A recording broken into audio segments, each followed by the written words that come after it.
ጋር ለመጣል እኮ 2 ቀን ብቻ ነበር የፈጀብኝ። እሱ ከላከል ነው የኖርኩት። እኔ ምልሽ እኔ ቆንጆ ወደ ኋላ መመለስ አሰባለ።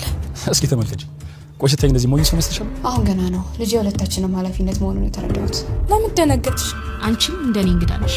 ምናልባት በረከቱ ነስቶሽ እንደሆነ እንጂ እንደማይሽ ከሆነ አንቺ የገንዘብም ሆነ የምንም ችግር የለብሽም።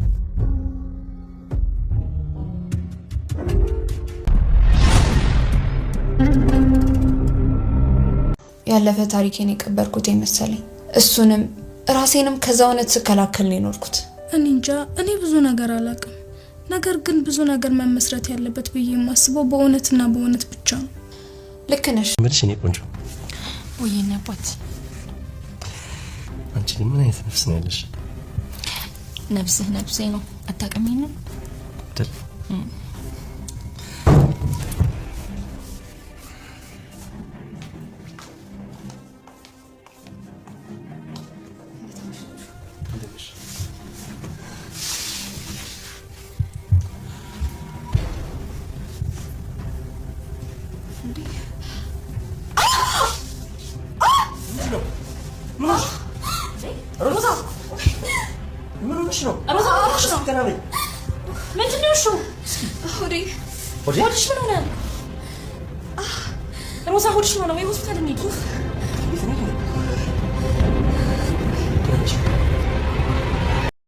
የደብና የህይወን ፍቅር ማገርሸት ሮዛን በድንገት አዝለፍልፎ ራሷን እንድስት አድርጓታል።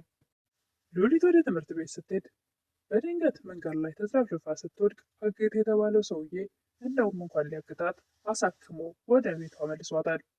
ነገር ግን ዛሬ ያለፍኩሽ ማለት ነገ ላልፍሽ አልችልም እያለ ብቻውን ይነጋገር ነበር።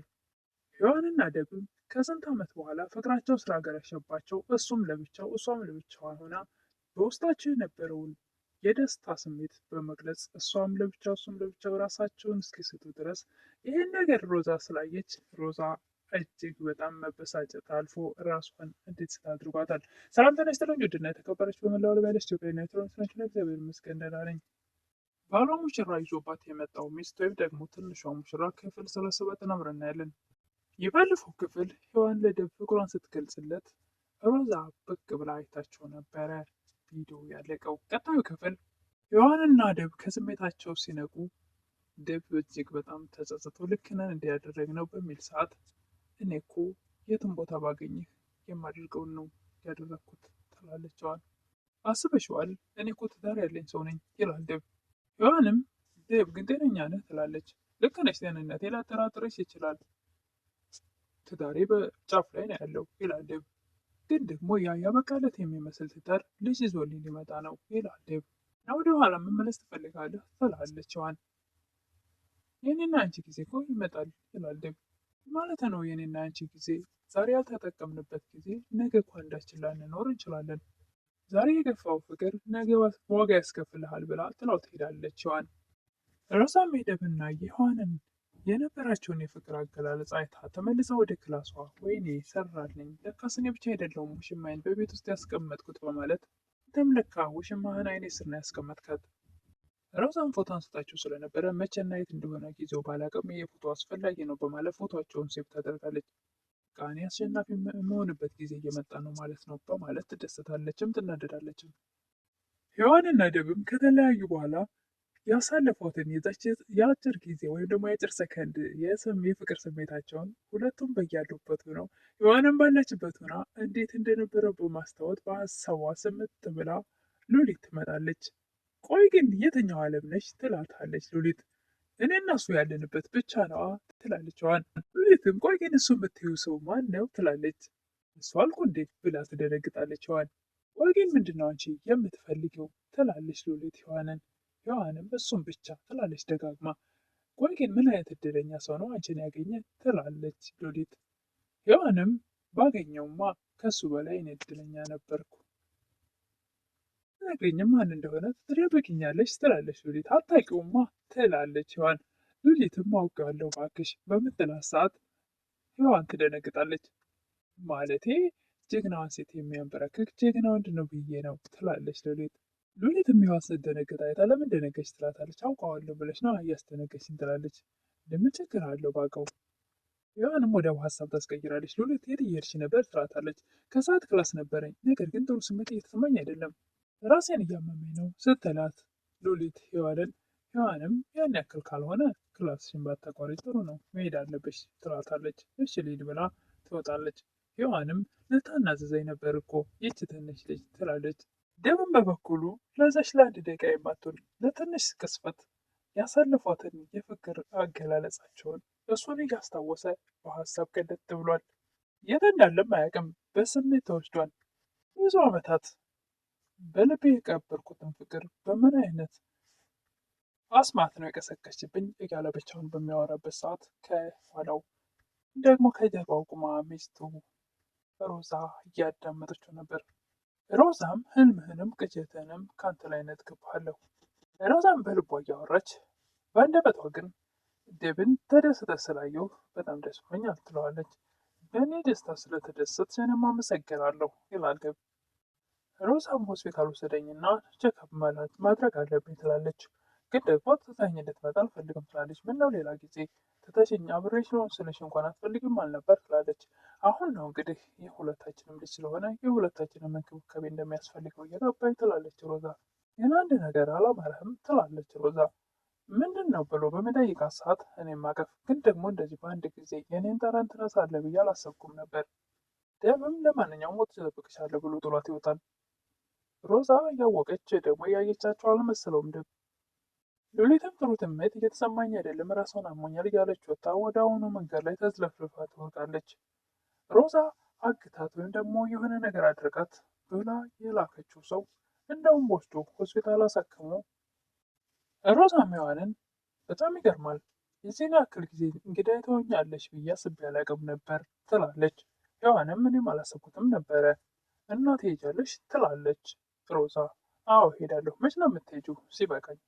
እንደ ጥያቄ ልጠይቅሽ፣ ዴቭ እኮ የወንድምሽ ምርጥ ጓደኛ እንጂ ያንቺ ወንድም አይደለም።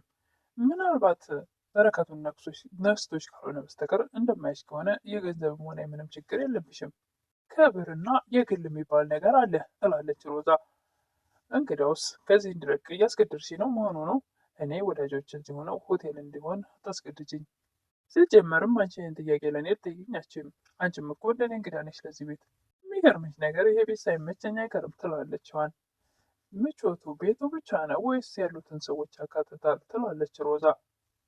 እኮ የዚህ ቤት ነዋሪ ነች ትላለች ሔዋን። እና ትላለች ሮዛ። እንግዳውስ ጓደኛዬ አንቺ መውደዴ ያጠራጥረኛል። ሮዛም ሔዋን ከአጠገቧ ተነስታ ስትሄድ እንዴት ልትወጂኝ ትችያለሽ? ሲጀመር አንቺ እድሜ ልክሽን ስትመኘው የነበረውን የዳዊትን ገላ እንደ ቀልድ ሳቅፎ ነበር። ሉሊትንም አብሎም እሷ አግታት ወይም ደግሞ ጭራሽ የሆነ ነገር እንዳደርስባት ያዘዘችው አብሎም እሱ ግን አሳክሟት መድኃኒት ገዝቶላት ወደ ቤት እንድትመለስ ያደርጋል። ሉሊትም አካውንትህን ስጠኝና የመድኃኒቱን የገዛበትን ገንዘብ እንድልክልህ ወይም ወደ አካውንትህ እንዳስገባ ትላለች። አግት የተባለው ሰውዬም ወይም ደግሞ የሮዛ ሶስተኛ ወገን ፍቅረኛ እንዴት አዳኟ ደግሞ በጣም ውብ ልጅ ናት። ይችን ማደን ራሱ መታደል ነው። ፈገግታ በፈገግታ ሆኖ ሮዛ ትመጣለች። ዛሬ በጣም ደስ ብሎኛ ይላታል። ደስተኛ እንደሆንክ እያየ ነው ይኸውና እየተፍለቀለቅ ትላለች ሮዛ። ልጅቷ ኬክ የሆነች ልጅ ናት ይላል አብሎም። የቷ ልጅ ትላለች ሮዛ። ሉሊት ነቻ። አብሎም ወደ ትምህርት ቤት ስትሄድ ወርቃ እንዳገኛትና እንዳገዛት እንዳሳከማት ይነግራታል። ከወደቀችበት መቅበር ነበረብህ እንጂ እንደታነሳለህ በማለት ሮዛ ትበሳጫለች። ምንድን ነው ሮዚ ይህን ማድረግ የፈለግሽው? ይላል አብሎም። ሮዛም ከዳዊት ልብ ልፍቃት ፈልጌ ትላለች። ሉሊትም ወደ ቤት ስትመለስ መድኃኒት ተሸክማ ስትመጣ ምንድን ነው የሆንሽው ብሎ ዳዊት ይጠይቃታል። እኔ አላቅም፣ መጀመሪያ ትንሽ ራስ ምታት ነበር፣ ነገር ግን ስነቃ ራሴን ክሊኒክ ነበር ያገኘሁት ትላለች ሉሊት። ምንድን ነው የተፈጠረው? ይላል ዴቭ። የሆነ ሰው ወስዶ አሳክሞኛል፣ አሁን ደህና ነኝ ትላለች ሉሊት። በቃ ሌላ ሐኪም ቤት እንሂድ ይላል ዴቭ። አይ ከታክሜያለሁ እኮ ትላለች። መታከሚያ ገንዘብ ከየት አመጣሽ? ይላል ዴቭ። የወሰደኝ ሰው አሳክሞኛል፣ ከፍሎልኛል። ማነው እሱ ሊያሳክምሽ የቻለው? ይላል ዴቭ። ዳግም ነው ስሙ። እንግዳውስ ስልኩ አለሽ፣ ገንዘቡን እንመልስለታለን ይላል ዴቭ። ዴቭም ስልኩን ከሉሊት ተቀብሎ ይደውላል። የሉሊት ወንድም ነኝ፣ ታላቅ ወንድሟ። ምን ነው ሉሊት ሌላ አይደለችም እንዴ? ይላል። አይ ደህና ነች፣ ነገር ግን ስለ ረዳት ላመሰግንህ ነው። ምንም አይደለም፣ ቀላል ነገር ነው ያደረግኩት ይላል አብሎም። ወንድሜ ይቅርታ ስምህ ማን ነበር ያለችኝ? ይላል ዳዊት። ስሜ ማን ነበር ይላል። የተሳሳተ ስም ስለሰጣት ይደነግጣል ስሙ ሲጠየቅ። ስልኩን ምን ይላል ዳዊት። ወደ አሁኑ ትዝ ይለዋል የተናገረው ስም ዳግም ብሎ ይላል። አካውንትን ንገረኝ እና ወደ አካውንት ገንዘቡን ላስገባ ይላል። በፍጹም አያስፈልግም። ይህ እኮ መንገድ ላይ ወርቀው ስናገኛቸው እህቶቻችን አንተን ብታደርገውን ነገር ነው የሚያደረግኩት ይላል። ምን ይታወቃል፣ ምናልባት ፈጣሪ በእሷ እንድባረክ ይሆናል ወደ እኔ ላካት ይላል ብሎ። ደብና ሔዋንም እቤት ውስጥ ቁጭ ብለው ባንቴሮ ስላመሸ ሔዋን ትጨነቃለች። ምን ሆኖ ይሆን ትላለች። ምንም አይሆንም፣ ሕፃን ልጅ መሰለች፣ እንደ ትልቅ ሰው እኮ ነው ይላል ደብ። አለ አይደል እንዴ ባለፈው እኮ እንደዛ አንተን የሳቱ ሰዎች አሁንም ጥላቶቻቸው ናቸው፣ አርፈው አይቀመጡም ትላለች ሔዋን። ባንቴሮ እኮ ራሱን መጠበቅ የሚችል ጠንካራ ሰው ነው ይላል ደብ። ቆይ ምን እየሆንሽ ነው? የዚህን ያክል መጨነቅሽ ይጋላስ ነበር ደብ። እሷም ህይወቴን እኮ ነው ያተረፈልኝ ትላለች። የኔን ህይወት ይላል ደብ። የአንተ ህይወት ማለት የኔ ህይወት ነው አይደል እንዴ? ያን ሁሉ ዓመታት እኮ አንተን ስጠብቅ የኖርኩ ነኝ።